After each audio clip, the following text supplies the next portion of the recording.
Welcome to another episode of the CPG Guys podcast. Our co-hosts, Sri Rajagopalan and Peter V.S. Bond, explore how brands and retailers engage with consumers online, in-store, and everywhere in between. And now, here are Sri and Peter. Hello, everyone, and welcome to this episode of the CPG Guys podcast. I'm Sri, one of the aforementioned CPG guys, and because we have cricket fans in the house, this episode will be filled with cricket analogies. Sorry, Mr. Bond. I'm also known as the Dusra Ball loving, aka the New York Yankees fan. And my areas that I love to discuss are branding, D2C, omni-channel, retail P&Ls, connected commerce, retail media, and marketplaces. And week over week, episode over episode, I'm joined by my co-host, Mr. Peter Bond, an expert at digital shelf content, retail success, customer data, insights, CRM, and loyalty. And I'm going to call him for the purpose of today, the bouncer-loving, ever-optimist LA Dodgers guy. Please join me in welcoming the man himself with the radio face and voice, also known as 007, Mr. Bond. How are you Sri, today? did you know that lacrosse is actually the national sport of Canada? Little tidbit of trivia for you. I was going to go with curling. It should be. You know that children are born with skates genetically grafted to their feet north of the border, but that's another story. Hockey makes sense, but I know, isn't it strange? It is actually the official national sport of Canada. Go figure. But in any event, always love doing this with you, Sri, and I'm excited about this second part of a partnership that we've created with Label Insight because the topic at hand, the content and product attributes and the ability to improve searchability, particularly on the digital shelf, is just so critically important right now in this space. So I'm really ready to get going on this. You bet, Peter. And born today, coming soon in another episode of the CPG Guys. What's America's national sport? Baseball or football? And more to come on that one. Our guests for the second part of this series are Dagan Xavier, the co-founder and chief product officer of Label Insight, and Roy Woodhouse, North America commercial lead at Nielsen Brandbank. Both are industry veterans with exceptional experience helping CPG brands and retailers leverage unique data sets to drive growth. Before we welcome both to the show, I want to remind all our audience that all of our content can be found on cpgguys.com. That includes the work we did on the Women's Leadership Series last fall, where Peter and I were able to donate $8,000 to the Susan G. Komen Fund, or what you asked us for, which is give us the insight on whether e-commerce is profitable. So we did a series on e-commerce profitability, including what a pro forma P&L should look like and what it should be compared to. Most importantly, folks, you shape the outcomes on this show, who we bring to the show, the topics we discuss, and what sort of capabilities we need to continue to hone down on. So folks, you can do that easily by going to ratethispodcast.com/CPGguys and simply leaving us both a rating and a review. We love reviews, but we love those ratings. And if you're watching the video, Peter has a number for you. I think it looks like a 5 and the stars next to it. And there's another easy way to also tell us what you like on the show, and that is simply go to linkedin.com, search bar, type CPG Guys, hit the little plus button that's next to it that says follow. Join this growing family with the CPG Guys that is now responsible right in the middle of being in the transformation of this industry, and make sure to voice your needs as well as how you want the show to shape go forward. And now, all that said, join us in welcoming Dagan and Roy. Gentlemen, how are you today? We're good. Thank you so much for having us on, guys. I have to say it's kind of nice not being the only one with an accent today. So it's nice to have Roy here too. Yeah, great to meet you guys, and thank you for the cricket references. It's nice of you to adapt for us. I will confess to never getting out of single figures with the bat, so I'm no expert, but I appreciate it nonetheless. I was the mid-wicket fielder, Roy, so I feel your pain. Yeah. But Roy, we want to demystify a sticky wicket today, and that is you're here from NielsenIQ's Brandbank unit, joining Label Insight on our podcast for a reason.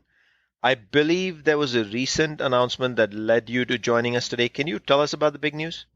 Yeah, sure. So it's been an exciting couple of weeks over here at Nielsen IQ. So I believe last Monday we announced the acquisition of Label Insight. Dagan will certainly attest it's been something of a whirlwind ever since. But we're really excited about this. We believe our allied capabilities are going to leave us in a really, really strong position to tap into the health and wellness market in a previously unthought of way. It's a $175 billion industry. And I think our rich combined data set, our peerless global measurement abilities, and our panel insights are going to really help CPG retailers, manufacturers tap into that industry with the ultimate goal of helping shoppers discover the products they need. So really, really exciting. And, Label Insight have made North America their home. And we're also really hoping that with Nielsen IQ's reach, that means that there's expansion into new territories, new verticals, and just new opportunity all around. That feels like a solid extra cover drive to the cover boundary. And by now, I look at Peter's face. He's like, "This episode is slowly getting hijacked." Are we talking? Is that like CPG a double guys Shri? omni-channel transformation, or is this a cricket show? So I'm gonna bail Peter out here, and I'm gonna say thank you for that introduction, Roy. Sure. Of course, Peter and I stay intrigued and very interested in the value of this combination to CPG brands and retailers, especially as it relates to new approaches to product data. So let's jump right into the questions and get going over here. And I'll start with Dagan. We had the opportunity to speak with Todd Morris, the CEO of Label Insight, recently about the actual business model y'all have. As co-founder of the company, can you do us a favor and give us more detail on your journey to how Label Insight was formed and why you feel this is white space that you jumped into, making it unique? Yeah, absolutely, mate. So, as Todd mentioned on the previous episode, right, this whole concept company started from a family need, right? And that need was to answer questions about the products that we were consuming. So when my dad had a health condition and had to kind of drastically change his diet, this was all about literally just trying to help him out, right? So I needed to collect the information on packages and understand what everything meant so that I could put the right product in front of my dad for his health condition, right? And I think in doing that, right, it quickly turned into a business idea because I kind of realized that we weren't the minority here, right? In fact, we were the majority in that the majority of people care about what they're putting into their bodies. Right, the majority of people have conditions, restrictions, things that they want and desire, right, around the products that they consume. So this was much more about how do we help millions of consumers as opposed to just helping my dad? And so rather naively, we jumped into this thinking how hard could it be? 17 years later, and I can, attest it's bloody hard. The goal was to create technology that was able to answer any and all questions that consumers had on the products that they consume, right? So, when you start there, right, in terms of start with your goal and then work backwards, what we needed to be true for that to be the case was data completeness, right? So think about it. It can't just be about the nutrients or just the ingredients, or just the marketing claims. It had to be everything on that package. But then secondarily, once you've got everything, what do you do with it? And that's when the depth comes into play, right? So what does it mean when it says 100 calories? What does it mean to me when it says 140 milligrams of sodium? What does it mean if it says partially hydrogenated vegetable oils, right? So we had to apply meaning to that data. And then lastly, it was all about flexibility. How do you create a flexible data architecture that can answer anybody's question, regardless of their kind of dietary preference or not? And I think that kind of hits on our philosophy as a company, right? And it's kind of always been different to others' philosophies. And I think in others' minds, we've always just been far too granular, And, I've been kicked out of several kind of boardrooms going through this process with the idea of like, Dagan, who cares about ingredients, right? Dagan, who cares about 24,000 attributes? The truth is we care, consumers care, right? And I think in order to get to what consumers care about now and in the future, right, you need to invest in the breadth, you have to invest in the depth, and you must invest in the flexibility of your product data. I think ultimately all of that is kind of like what makes Label Insight unique. Hey, Peter, I want to just append to Dagan's answer right here for a second. Like if anybody in 2021 after COVID is still talking to anybody about the importance of product ingredients and why that data is needed, well, guess how search is done by the consumer today? And search is your display vehicle on digital, your end cap, your Department 82, call it what you may on digital. And it's those keywords that are your CPC items for SEO as well as SEM. So better get on with the program, folks. 100%. Dagan and Roy, welcome to the podcast. We're very excited to have you here. Just for the record, I was asked to leave a grocery store once because I was harassing the staff. They wouldn't answer my question as to whether spring water was gluten-free, and I'm still not getting the answer that I wanted. But let's put that aside. All right, you know that I came from both a data insights and a product attributes background, so I'm relatively dangerous. I'll try and keep my gun in the holster and just lob something out that I know a lot of people really want to understand. Can you help break down, Dagan, the product attribute data in more detail and how our audience should be thinking about it in terms of value to their business? And as Shri kind of alluded to most notably, improving searchability of products on the digital shelf. Yeah, absolutely. So I think it's important to think of product data as it's not just one dimensional, right? It can't just be about what the label says, right? It's got to be about what the label says and means to each audience, right? That's the critical part. And so for me, there's just so much like data opportunity for any given product. And I think especially considering like how our industry has transformed over the past year, right? And the boom of kind of e-commerce, et cetera. But like I'd be encouraging all CPGs to be thinking about how their data providers open or unlock that opportunity for them, right? For example, I think it's 87% of products fail to claim one of the 3 most searched attributes in their category. 87%. And I feel like that stat tells me we're not listening, right? So it's just really important to be thinking about ways that your product is received by various different audiences. And that is possible. That is possible to do with product metadata. So I think in evaluating your data partner or your data provider, I'd break it down into what we call the 5 C's, right? So data coverage, right? How well does the data reflect the market, right? Data currency, what is the rate of data decay and kind of how dynamic is the data considering how much data is changing in our industry? Data customization, so how well can the data be tailored to your specific business need? Think differentiation, etc. Right? Data characteristics, so how granular is that data? And how does your data provider kind of structure the unstructured, right? How do they define it and organize it? And then lastly, confidence, right? Like what's your level of trust in that data? I feel like these are some of the things that, they're critical things that we in the industry, right, need to be thinking about as key elements to succeeding. Because I think if we are doing this well, not only do we win, right, but most importantly, I feel like the consumer wins. And I think that's key.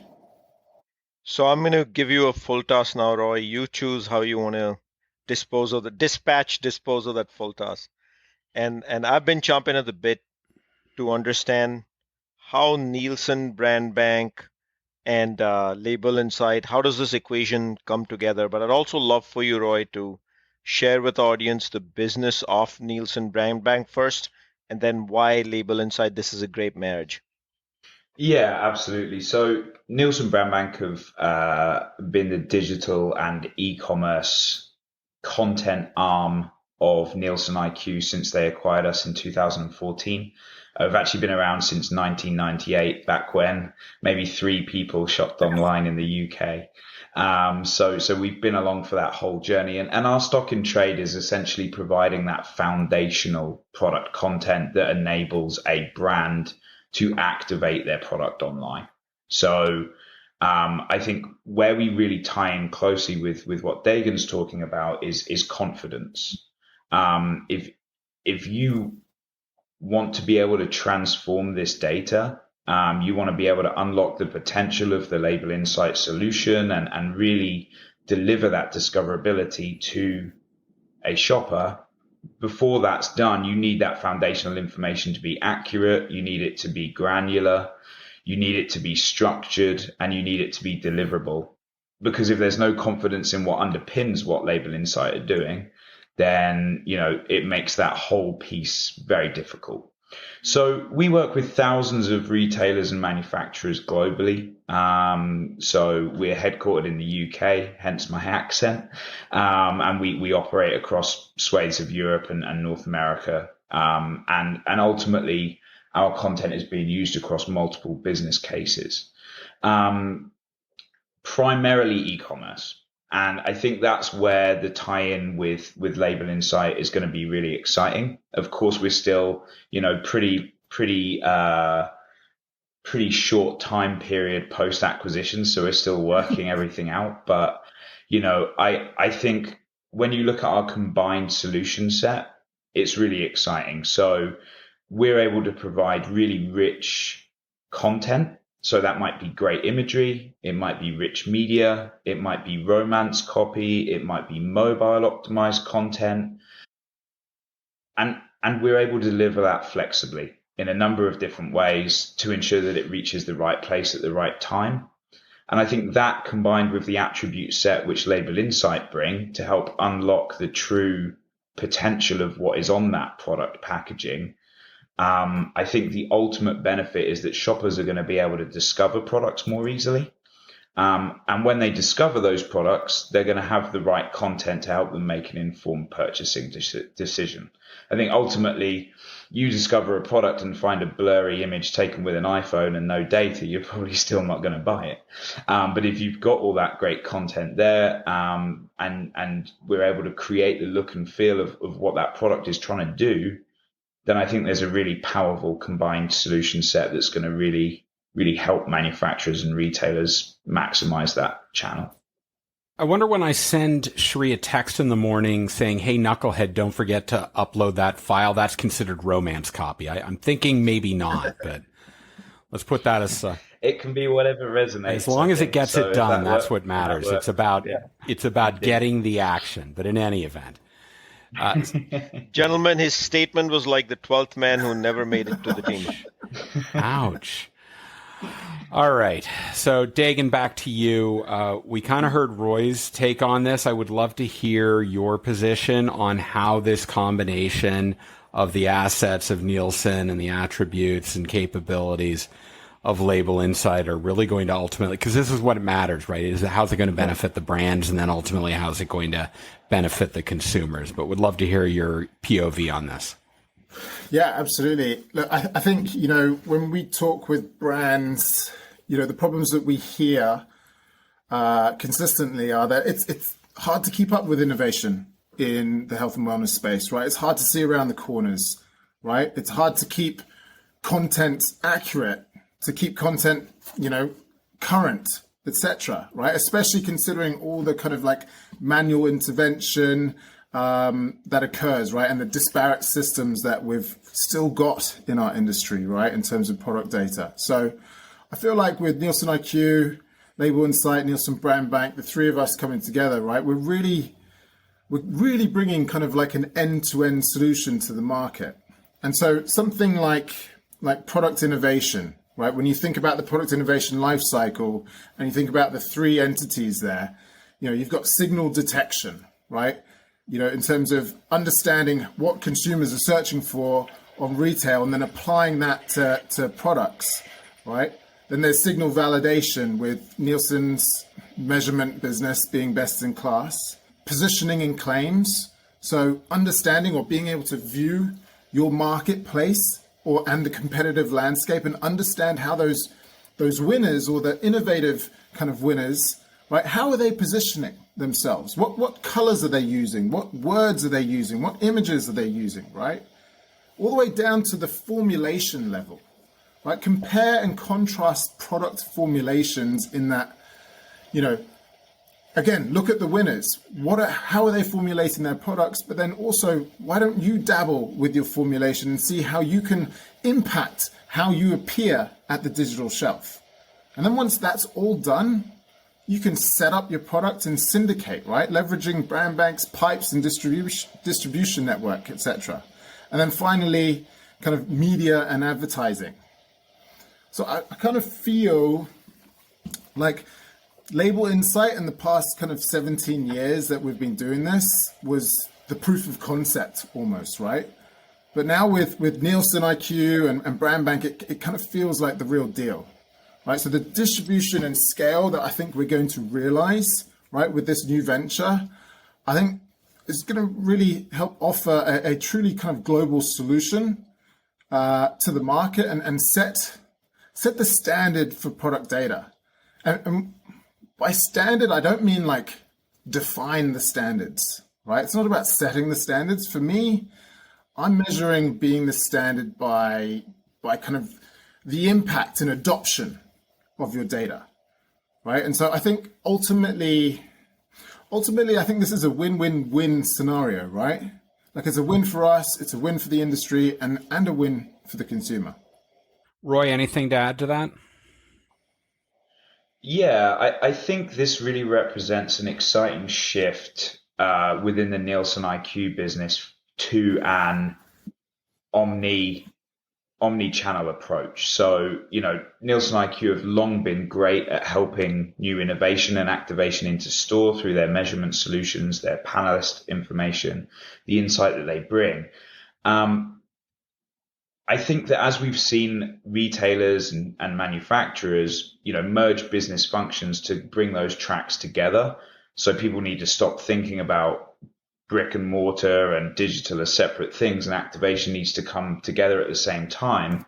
I think unlocking the Brandbank and Label Insight solution set is going to really help make sure that these guys are getting that right content available much earlier in their product life cycle. So when you're talking to Nielsen IQ and you're using their great data to underpin your new innovation, you also need to start thinking about, okay, how do I activate this through digital channels, not just in store? I mean, it's unthinkable to hit a store launch and not have your product available to go, but so many brands hit a digital launch and have an image if you're lucky. So, I think this really gives mutual clients an opportunity to get much more organized, much more structured, and much more strategic about how they do that. And I think that's the most exciting thing that's going to come out of this partnership. So we talked about the partnership between Nielsen Brandbank and Label Insight. We've also talked consumers. We've talked brands, of course, and the importance for both of them. What we haven't talked about is retail. So let's get into that, Roy. If I wore that retail hat for 1 second, first of all, is it any different? Do they focus on other areas that are meaningful to them versus brands? What should brands be looking out for from there? Yeah. And I think first I'd like to speak about kind of some of the unique challenges and opportunities that retailers have in the digital space, and then we can kind of tap into how we kind of tie into that. So, I don't need to tell any of you guys that more people are shopping online than they were this time last year or 15 months ago. How long has this been going on for? No one can remember, right? Quite a long time. Peter and I learned something today, Roy, that more people are actually shopping online than before. Thank you. Didn't Well, I'm glad I could give you that insight. Yeah. So what we're not seeing is people particularly enjoying the digital shopping experience as much as in store. People are telling us, oh, I have a favorite grocery store that I like to go and shop because of, whatever reason. That doesn't really translate to digital. And I think retailers are still working out, how do I replicate the in-store experience online as closely as possible? In particular, when it comes to product discoverability. And I think that's where, Label Insight provide a really exciting solution to speak to that. I think product discoverability is one of the key challenges in the digital space. Dagan's already spoken to the challenges with search, but categorization is another problem. We recently got some feedback from a vegan shopper, one of our partner retailers, that all of the meat-free products were in the produce section, which, technically produce is meat-free, but it doesn't feel like it's the easiest way to find those products. So I think retailers really do recognize that there's a need to improve in that space. And I think in particular, better product discoverability leads to bigger basket size. People are, enticed, they're excited, they see a product they want to try out. I know I've been in store and seen something that I think has cool packaging or looks exciting, and I'll throw it in my basket. That doesn't really happen online, and they need to find a way to address that. There are also unique opportunities online. So a good and current example with Memorial Day around the corner is cross-category promotions. So in a store, it's very difficult sometimes to put your hot dogs, your buns, your ketchup, or in Chicago, maybe your mustard, and then your ice for your cooler, all in the same place to make sure that your shopper doesn't miss anything. Online, that's much more straightforward if you get it right. So I think there are unique challenges and unique opportunities. And I think the ability to personalize and to optimize that shopping experience through the right data set and enriching content is the way that retailers are going to be able to help their shoppers discover new products, help conversion of those products, as when they are discovered, you're going to see the right content, grow that basket size, and ultimately retain loyalty, because any positive experience you have as a shopper or otherwise, you're going to want to go and do that again. And I think I certainly have stores that I prefer shopping in for that reason. And I think if retailers can transform their digital store in the same way, they will increase loyalty, retention, and, ultimately revenue. So I think that's the really exciting opportunity here. And I think that's the unique proposition that we're going to be able to bring to retailers. Hey, Shri, if we stop by Roy's house on Monday, do you think he'll be serving hot dogs on the bank holiday? No? See, I can play this game. I can do that. All right, Dagan. I am in Chicago, so no ketchup. Right? Oh my. Okay. So Dagan, let's bring this full circle and talk about how this will benefit the consumer. Because at the end of the day, that's where the rubber meets the road, and brands are going to accelerate their business if it can benefit the consumer experience. Yeah, 100%, right? I think the philosophy here is not to dictate to the consumer what matters. Me personally, I just don't feel like that works, right? So instead, we've got to be listening more to the consumer, right? Understanding their behavior, their demands, and respond accordingly. And so this comes back to the founding use case, right, of Label Insight.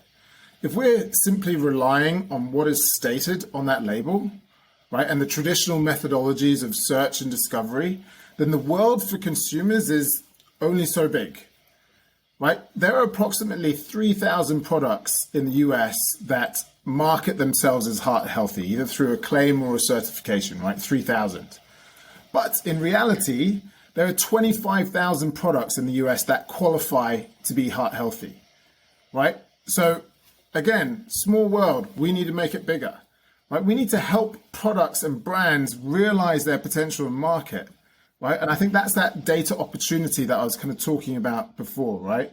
So I think by pairing consumer insights with like an unprecedented level of product metadata, that's the best way to realize this opportunity And like the saying goes, get the right products in front of the right people at the right time.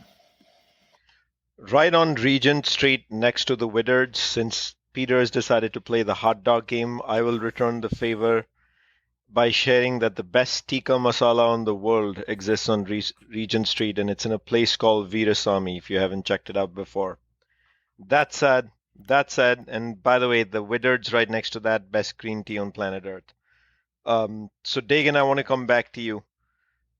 We've shared our perspectives here, all four of us, in terms of the importance of label insight and product attributes, in particular, health and wellness, importance of SEO.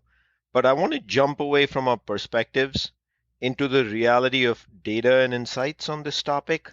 Have you all conducted a survey, audits, anything of that sort, and what's come back in terms of insights from those if they do exist? Yeah, absolutely. And I don't think this is going to be too surprising, right? But, we conducted an audit of 30 top kind of e-commerce platforms, right? And, when looking at those top 30, 21 out of the 30 offered kind of attribute-related search filters, right? But those search filters overlooked 80% of shopper need states and preferences, right? Now, when we do what we do at Label Insight, which is, look at the implicit as opposed to just the explicit, right? Using those filters again, right? Those filters failed to return 92% of the products in their assortment that qualified to be returned for a given attribute. So what that means is that's just proof in the pudding around heart healthy, right? The 3,000 versus the 25,000, right? The solutions that we currently have in market are making the consumer's world only so big, right? And so I think, of the top 25 product attributes that consumers are searching for, right? So the top 25 attributes that consumers are searching for the most, right? Retailers failed to return 53% of products that qualified. 53% of products that qualified. I think that's just insane, and that speaks to kind of the poor user experience that we're providing as an industry right now, right? Empty aisles, lost dollars, right? And so for me, it's not about the negative, but this is just such a massive opportunity for everybody here to turn this around and win, right? And again, it's not just us who can win, it's the consumers who can win too. For my money, the finest Indian food in all of London is near Westminster Abbey, and it's at the Cinnamon Club, and it's the most sublime dining I've ever had in my life. Complete non sequitur, but I wanted to work that into the podcast because I wanted to show Shri that, boom, I got game. All right. So, sorry. We have to have fun, right? Isn't it what this is all about? It's about educating and having a little fun while we're doing it.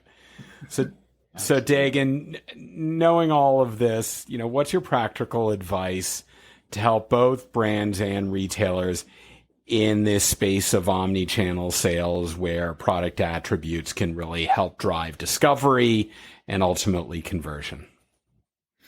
Yeah. So not normally in the game of giving advice, but, I think for me, find yourself a data provider who can confidently speak to the 5 C's, right? So think coverage, currency, customization, characteristics, and confidence. There's a lot of C's there. I think number 2, you need to challenge yourself to be thinking multidimensionally about product data, right? It's got to be more about discoverability than just focusing on the package, right? I think tied to that, we've got to focus on making consumers' worlds larger, not smaller, right? And then finally, keep innovating, right? We as an industry need to be looking for the signals, right? Because we, the consumers, all of us, right? We keep changing, right? And our habits and our demands are changing constantly. So the industry needs to earn the consumer's business by thinking differently. And I think that's on us. Roy, how about your thoughts on this to close us out? Yeah, I think Dagan's really hit all of the key notes. I think I would just probably reiterate my earlier point that it's really important to stop thinking about activation as store first or digital being this kind of uncomfortable this uncomfortable thing that sits to one side and no one wants to look too closely at. I think, you have to think about activation and innovation as one piece of work across all channels if you're going to succeed. That's how you're going to resonate with shoppers, and that's how you're going to succeed. To do that, it's really important that you fix the basics first. So, don't run before you can walk. Make sure that you've got that foundational stuff in place so that you can innovate and that you've also got the right insight to tell you where you need to innovate. And finally, speak to the experts. Both Dagan and I represent agencies supporting the CPG industry, and, our businesses or business now is one of hundreds of great businesses out there that are designed to help CPG manufacturers, CPG retailers win and improve that user experience for their shoppers. So, there are tons of great people. Go talk to them. You're not alone. And it's important to work together with your retailer, your partner, and just make sure that you do the right thing. So, yeah. For all our listeners, Peter is actually inaccurate on the best Indian restaurant on planet Earth, because at 99 Regent Street is the oldest known Indian restaurant on planet Earth called Veerasamy, and they do have the best tikka masala. And if you don't like it, you can always go to Withered's next door for your cup of green tea. And by the way, s'mores hot chocolate in powder form, cocoa. And if none of that fancies you, you're not up for a meal for lunch tomorrow, whenever you hear this podcast, there's a Joe Malone right next door that you can fancy and walk in and pay $90 for the fragrance. All that said, I want to remind our audience you can find all our content at cpgguys.com. That includes your ask for us on demystifying e-commerce profitability, as well as our women's leadership series back in the fall of 2020, where again, Peter and I were able to donate $8,000 to the Susan G. Komen Fund, as well as our Founders series running first half of 2021. This is a 3-part partnership we did with Label Insight. Part 1 has already been released. You can find it by simply scrolling through when you go to our podcast series, and you can find our episode with the actual CEO, Todd Morris. This, of course, is part 2, and in the near future, there will be a part 3, so please do tune in. I want to thank you, gentlemen, for joining our show today, Dagan and Roy. It was a pleasure to host you. Thank you so much, guys. Love the banter today. Yeah, thank you for having us. It's been great fun. And it's not often I get cricket references and they make sense, so this was an extra special episode. Mr. Bond, as ever, thank you week over week for being part of this journey. This has been fun yet again. Yeah, this is terrific, Shri. I certainly learned a lot about product attributes. I still don't know about the fact that, you've got, when you say y'all, that's a Southern affectation. I just don't know if it's Texas Southern or Sri Lankan Southern. I'm still trying to figure that out. 8 years in there Dallas, we go. Fort Worth The Metro. mystery is happens. solved. Thank you, Shri. Always a pleasure doing this with you. Hee-haw. And with that, we'll sign off, folks. Catch you in another episode of the CPG Guys soon.